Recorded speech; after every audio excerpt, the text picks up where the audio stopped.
I am going to start my investing journey.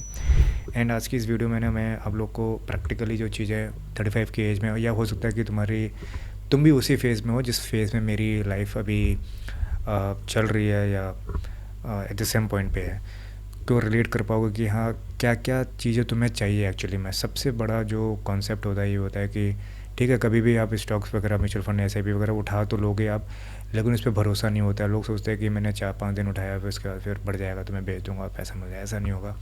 Portfolio का, अगर portfolio बनाना है तो उसके लिए पहला स्टेप ये लगेगा कि जो भी मिनिमल अमाउंट है, एटलीस्ट 100K से तो स्टार्ट हो, 1 लाख रुपए से स्टार्ट हो, कि थोड़ा सा उसका एलोकेशन भी कर सके। तो इन्वेस्टिंग स्टार्ट करने के लिए एक्चुअल में सबसे पहले चाहिए क्या, ये सबसे बड़ा क्वेश्चन होना चाहिए, क्योंकि ऐसे हवा में तो इन्वेस्टिंग हो नहीं सकती। एंड अगर चलो फाइनेंस से हो या नहीं हो, उससे भी कोई फ़र्क नहीं पड़ता, बट कुछ चीज़ें तो हमारे पास होनी चाहिए। तो उसके लिए या तो आपके पास एक फुल फ्लैज प्लान होना चाहिए, या एक्सेल शीट होनी चाहिए कहाँ पे आपका कितना फ़ंड एलोकेट होगा, एंड और कितना अमाउंट मिनिमम आप उसमें डालने वाले हो। तो ये सब चीज़ें आपको पहले चाहिए पोर्टफोलियो बिल्ड करने से पहले। पोर्टफोलियो के अंदर क्या क्या चीज़ें आती हैं वो मैं आपको दिखाता हूँ। सबसे पहले आपका जो रिस्क प्रोफाइल होता है, अगर रिस्क प्रोफाइलिंग की बात करें, कुछ लोग जो 25 से कम की एज में हैं वो इन्वेस्टिंग में आ रहे हैं, उनका रिस्क लेना ईजी है, तो उनके लिए पोर्टफोलियो एलोकेशन डिफरेंट रहेगा। फिर एग्रेसिव लोग जो होंगे, जो जिनकी एज 25 से कम हो गई, तो उनके पास देखो यहाँ पे स्मॉल कैप इक्विटी है, 15% आ जा रहा है टोटल अमाउंट 100K का। भाई ये पूरा एग्जांपल जो है 100K से सेट हो रहा है। एंड हाँ, एक और इम्पॉर्टेंट चीज़ आगे बढ़ने से पहले कि करीबन 90% लोग ऐसे हैं जिन्होंने इन्वेस्टिंग के बारे में सोच रखा है, फंड भी है, बट सिर्फ डर इस वजह से रहे होंगे कि यार आज तो मैं 1 लाख रुपए इन्वेस्ट कर दूंगा 1 महीने में, लेकिन फिर अगले महीने नहीं कर पाया तो क्या होगा, मेरा पैसा वेस्ट। तो वो इसी की वजह से बता रहा हूँ कि अगर मेरे चैनल को फॉलो करोगे तो आप लाइवली ट्रैक कर पाओगे कि यार मैं कैसे इसको मैनेज कर रहा हूँ। ऐसी कोई गारंटी नहीं है कि मैं अच्छा कर पाऊँगा, बट एटलीस्ट आपको कॉन्फिडेंस आएगा कि यार कोई भी अगर मेरी एज का या मेरे सिचुएशन में होकर अगर इतना कर पा रहा है तो मैं भी कर सकता हूँ।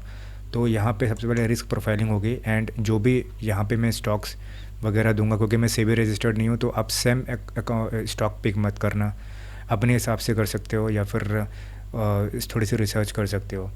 और मैं जितने भी स्टॉक्स लूँगा, और मैं जो भी म्यूचुअल फंड्स में इन्वेस्ट करूँगा, मतलब जो पोर्टफोलियो में मैं डालने वाला हूँ अमाउंट, वो ना मैं आपको नेक्स्ट वीडियो में वो दिखाऊंगा अपने जीरो तक अकाउंट पे।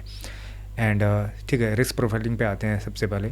तो यहाँ पे 3 टाइप के लोग माने जाएंगे, कंजर्वेटिव, मॉडरेट एंड एग्रेसिव। अपने आप को जिस कैटेगरी में तुम्हें डालना है डालो।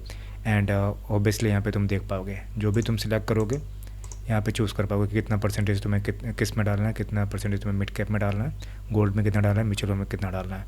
अच्छा, ये सीट्स में तुम्हें मिल जाएगी, मुझे रीच आउट करोगे या मेरी वेबसाइट पे पहुँचोगे तो ये सीट्स तुम्हें ओबियसली वहाँ पे मिल जाएगी यूज़ करने के लिए।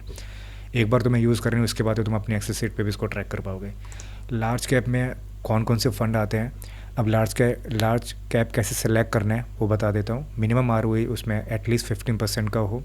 एंड ये साइड बार्स आपके स्लाइडर जो है ना ड्रैगेबल है, तो इनको चेंज करके अपने हिसाब से तुम जब भी इंडियन स्टॉक्स में देखोगे तो आपके ये चेंज हो जाएंगे, एंड इस हिसाब से तुम अपने सारे स्टॉक्स पिक कर सकते हो।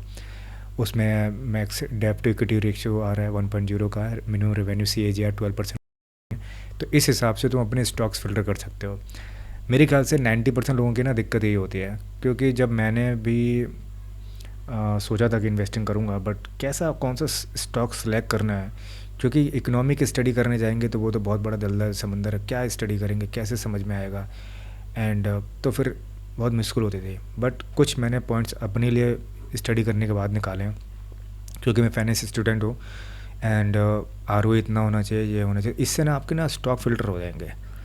करके देखना, इस स्लाइड से आपको पता चल जाएगा अपने आप ही। तो ये हो गया लार्ज कैप के लिए। अब लार्ज कैप में जैसे कि ज़्यादातर निफ्टी 50 और 100 टॉप 100 कंपनीज आएंगी निफ्टी के अंदर, वो सारे तुम्हें यहाँ मिल जाएंगे। जो भी तुम्हें स्टॉक्स पसंद हो उसके हिसाब से, जो मैंने अभी ये शीट तुम्हें दिखाई है ना रिस्क एलोकेशन के लिए, उसके हिसाब से उतनी परसेंट उसमें डाल दोगे। अगर एग्रेसिव प्ले करना है 20% लार्ज में, 20% मिड कैप में, 15% स्कॉर में, डेप में 10%, गोल्ड में 5%, म्यूचुअल फंड में 30%, इस तरीके से। मिड कैप में देख लेते हैं, मिड कैप का जो है वो भी सेम है, आपका इतना होना चाहिए ROE 15%, 1% एंड 12% आपका CAGR होना चाहिए। तो यहाँ से आपके देखो पॉली कैप इंडिया हालांकि ये स्टॉक्स मैंने सेलेक्ट नहीं किए हैं, जो स्टॉक्स मैंने सेलेक्ट किया ना भाई वो भी मैं तुम्हें दिखाऊंगा। तो एकदम टच वीडियो है ये, तो मैं 10 वीडियो प्रोफेशनल लोगों की 10 वीडियो और तुम्हें देखने की ज़रूरत नहीं पड़ेगी, क्योंकि वहाँ पे ना तुम्हें पता ही है अच्छे से कि किस तरीके से मैनिपुलेटिव करके दिखाया जाता है। एंड इतनी सारी तो उनके पास एंडोर्समेंट, में ये लगता है कि यार यही ऐप अच्छी है, यही स्टॉक अच्छा है तो मेरा सब कुछ होगा। बट क्योंकि अगर सोचो ना, तुम्हें में से उठ के अगर एक इंसान खुद अपना पोर्टफोलियो तुम्हारे सामने बना रहा हो इंटरनेट पे, तो इससे ज़्यादा लाइव प्रैक्टिकल चीज़ और क्या मिलेगी। इसके बाद फिर मिड कैप में हो गया, स्मॉल कैप में भी सेम तुम्हारे पास सेम इंडस्ट्रीज़ के आ जाएंगे एंड यहाँ से सिलेक्ट कर सकते हो। फिर डेप फंड में आएंगे। डेप फंड तुम मेरे ख्याल से ना मैं तो यूज़ करूँगा, तो तुम लोग भी अपना ग्रो ही यूज़ करना म्यूचुअल फ़ंड के लिए, डेप फंड के लिए एंड गोल्ड ETF के लिए भी एंड म्यूचुअल फंड के लिए भी। ये सारा ग्रो पे हो जाएगा। हालांकि मैं जीरोधा और ग्रो दोनों ही यूज़ करूँगा, दिखा दूंगा वो भी अभी नेक्स्ट वीडियो जब इसकी आएगी तो उसमें भी दिखाऊंगा मैं। यहाँ पे डेप्ट एलोकेशन में 10,000 रुपये डालने हैं, एक्सपेक्टेड यील्ड इतना आएगा 7.28%। 3 फंड हैं, स्टेबिलिटी लिक्विडिटी टाइप के फंड होते हैं, इमरजेंसी बफर फंड होता है जो लिक्विड फंड होता है। हाँ ये मैं समझा देता हूँ, ये बहुत इंपॉर्टेंट है, बहुत लोगों को नहीं पता होगा। डेप फंड में एक्चुअली में सबसे जो इंपॉर्टेंट फंड है वो लिक्विड फंड होता है। लिक्विड फंड का मतलब ये है कि भाई तुम इसको ना 7 दिन बाद कभी विड्रॉल करा सकते हो, कोई पेनल्टी नहीं होती है। सिर्फ 7 दिन के अंदर अंदर विड्रॉल कराने से पेनल्टी इसमें लगती है, वो भी 0.0004% के हिसाब से। तो स्टेबल इनकम 2 to 3 ईयर, अगर डाल के छोड़ना है 2-3 साल के लिए तो शॉर्ट टर्म वाले फंड हैं, कॉर्पोरेट बॉन्ड्स वाले फंड हैं, उनको उठा सकते हो। इंटरेस्ट रेट प्ले करते हैं, गिल्ड फंड होते हैं, डायनेमिक बॉन्ड फंड होते हैं, इनको उठा सकते हो। इनमें से हर एक चीज़ मैंने एक सिलेक्ट करी हुई है अपने पोर्टफोलियो के लिए। नेक्स्ट वीडियो में आना ज़रूर, क्योंकि उसको देखोगे ना तो तुम्हें और चीज़ पता चल जाएगी कि मैंने क्या क्या उठाया हुआ है। तो यहाँ पे जैसे शॉर्ट टर्म में ICICI का प्रूडेंशियल वाला HDFC का आ गया। और हाँ, ICICI और HDFC के AMC फंड के एक वीडियो बनाई हुई है, इससे पहले जो बनाई हुई है वो जाके देखना, समझ में आएगा तुम्हें। एंड देन फिर गोल्ड ETF हो गया। गोल्ड में 5,000 रुपये डाल रहे हैं एंड यहाँ पे आपको 10 to 12% का CAGR मिल जाएगा। गोल्ड ETF निपॉन का अच्छा है, HDFC का अच्छा है, सॉवरेन गोल्ड बॉन्ड्स होते हैं, इनको तो मैं रिकमेंड नहीं करूँगा। मैं SGB में मैं नहीं जाऊँगा, मैं सिर्फ खाली गोल्ड ETF उठाऊँगा। एंड इसमें निपॉन का मिल जाएगा, HDFC का मिल जाएगा, एक्सिस का मिल जाएगा। तो गोल्ड का भी कोई भी उठा सकते हो। परसेंटेज तुम्हें पहले वाले इसमें टैब में तुम्हें मिल जाएगा कितना परसेंटेज तुम्हें गोल्ड के लिए उठाना है, या कि 5% उठाना है। 1 लाख का फंड है तो डिवाइड करके उसका 5,000 का हो जाएगा। एंड देन म्यूचुअल फंड में आना है। हाँ, म्यूचुअल फंड थोड़ा इंपॉर्टेंट है। म्यूचुअल फंड में आपको 15% मैंने एवरेज निकाला हुआ है। 15% एवरेज में तुम्हें पारिक मिल जाएगा, मेरा एसेट मिल जाएगा, HDFC मिड कैप मिल जाएगा, मिड अपॉर्चुनिटी फंड मिल जाएगा। ये सारे फंड हैं। रिस्क टॉलरेंस अगर देखना है, लो हाई करना है, तो उसको चेंज करके करोगे तो यहाँ पे तुम्हें ये सब मिल जाएंगे।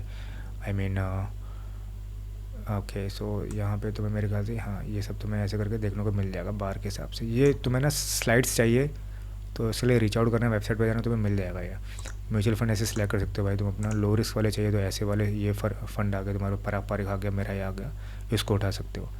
लास्ट में आपका पोर्टफोलियो बिल्ड होगा, तो यहाँ पे तुम्हें दिख जाएगा डायनामिक स्लाइड्स है ये, कि ये तुम्हें कैसे यूज़ करना है। ये तुम्हारा ग्राफ के तौर पे शो करेगा एंड ये तुम्हारा CAGR कितना ग्रो कर रहा है उसके हिसाब से शो करेगा।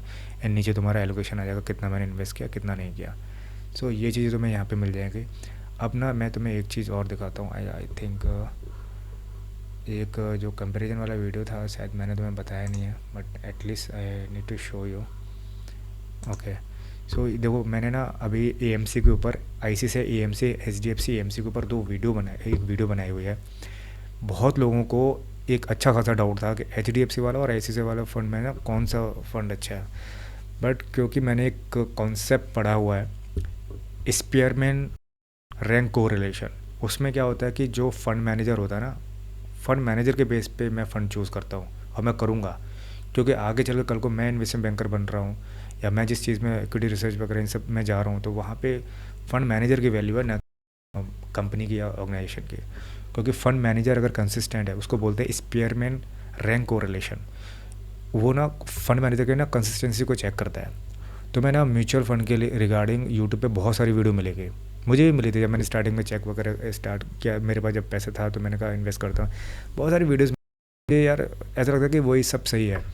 बट जब डीपली गया कर लिए इसके, तब समझ में आया कि यार ये सब चीज़ें जो है बहुत ही बोलते हैं ना कॉम्पिटिटिव हैं। और जो बड़े बड़े फंड मैनेजर बैठे हैं बड़ी बड़ी कंपनीज़ में, जितना 50,000 हज़ार करोड़ 22,000 करोड़ का फंड AUM मैनेज कर रहे हैं भाई, उनके अंदर कोई तो स्किल होगी ऐसे। उस कैटेगरी में भी वो लोग टॉप पे हैं, तो मतलब कोई तो बहुत बड़ी स्किल हो गई। तो भी कोई म्यूचुअल फंड स्टॉक उठाओगे तो you won't be able to achieve that amount of returns actually. तो बहुत सोच समझ के मैंने बताया कि भाई अगर अभी नई स्टेज पे हो, ज़्यादा दिमाग नहीं लगाना है, तो एस नारायण ICICI में है उसका कंसिस्टेंसी ये देख लो, उन्होंने एवरेज ये निकाला हुआ है। एंड HDFC वाला, HDFC में बकेट उनका एक बास्केट है 5-6 लोगों का, उनके रिटर्न से ये, तो मुझे कंपेरेटिवली ये बेस्ट लगता है भाई। ये डैशबोर्ड हो गया, एंड ये सॉरी वो यार एवरेज था, ये एवरेज रिटर्न इतना निकाला हुआ है हाँ। एंड हिसाब से ये 2020 से 2024 का मैंने निकाला हुआ है, ये नारायण का ICICI रिटर्न्स का, यानी HDFC का ये वाला रिटर्न है।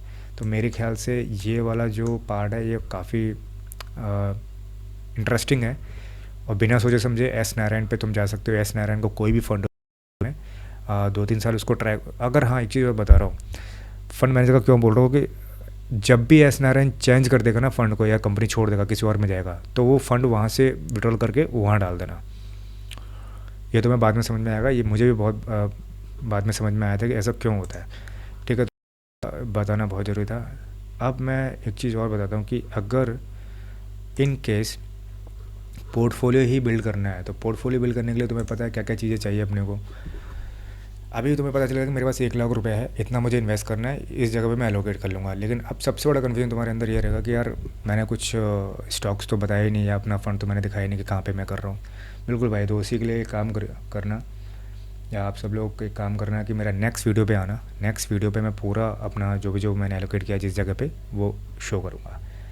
एंड फॉलो करना, जिससे कि मैं वीकली सिर्फ एक वीडियो पोस्ट करूँगा। उस वीडियो में अल्टीमेटली पूरे वीक का स्नैपशॉट, फाइनेंशियल स्नैपशॉट दूंगा, एंड जो परफॉर्मेंस चल रही है पोर्टफोलियो की वो शो करूँगा। तो उससे तुम अपना भी ट्रैक कर सकते हो, एंड ओबियसली तुम्हें ये स्लाइड्स तो लेनी पड़ेगी इसको अगर यूज़ करना है अच्छे से। तो आप ईमेल पे रीच आउट करना, या इंस्टाग्राम तो मैंने अभी डिलीट कर रखा है, इंस्टाग्राम नहीं चल रहा है, क्योंकि उस पर मैं एक ही प्लेटफॉर्म पे फोकस करना चाह रहा था, इस वजह से मैंने सिर्फ यूट्यूब को रखा हुआ है। एंड इसमें भी सिर्फ हफ्ते में एक वीडियो मुझे अपलोड करनी है, एंड उसमें काफ़ी सारे अच्छे इंसाइट्स देने हैं बस। तो आप वहाँ पे रीच आउट करना मुझे, मैं स्लाइड्स आपको प्रोवाइड करा दूँगा, एंड देन फिर आप उसको अच्छे से यूज़ कर सकते हो। मिलते हैं नेक्स्ट वीडियो में। Thank you.